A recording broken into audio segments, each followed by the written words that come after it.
British businesses are already bracing themselves for a no-deal Brexit agreement as the negotiation deadline draws closer and closer.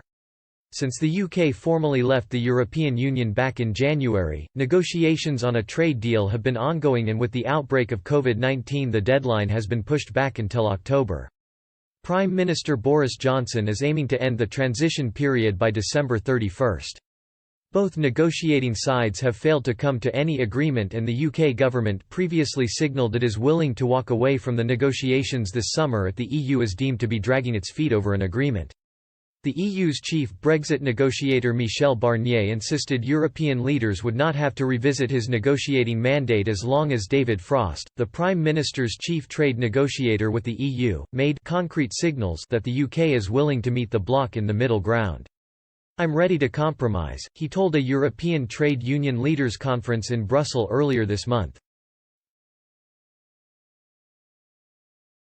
Despite optimism of an agreed deal by both Mr. Johnson and the EU, businesses are preparing for a no-deal outcome.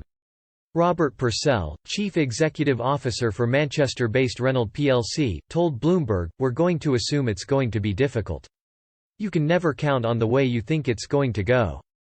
Adrian Hallmark, CEO of the UK's unit of Bentley, said they are expected to see a significant hard hit from Brexit in terms of stockpiling expenses, as around 90% of parts for cars are imported from continental Europe.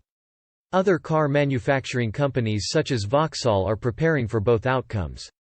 Helen Ford, the company's head of government relations, told a parliamentary meeting this month, "It's no secret that we are due to make an investment at our plant in Ellesmere Port.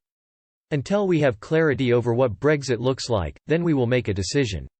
As the Brexit deadline looms nearer, concerns about the flow of goods across the border remains a main issue for manufacturers. Steep levies could be imposed on goods if a free trade agreement is not agreed.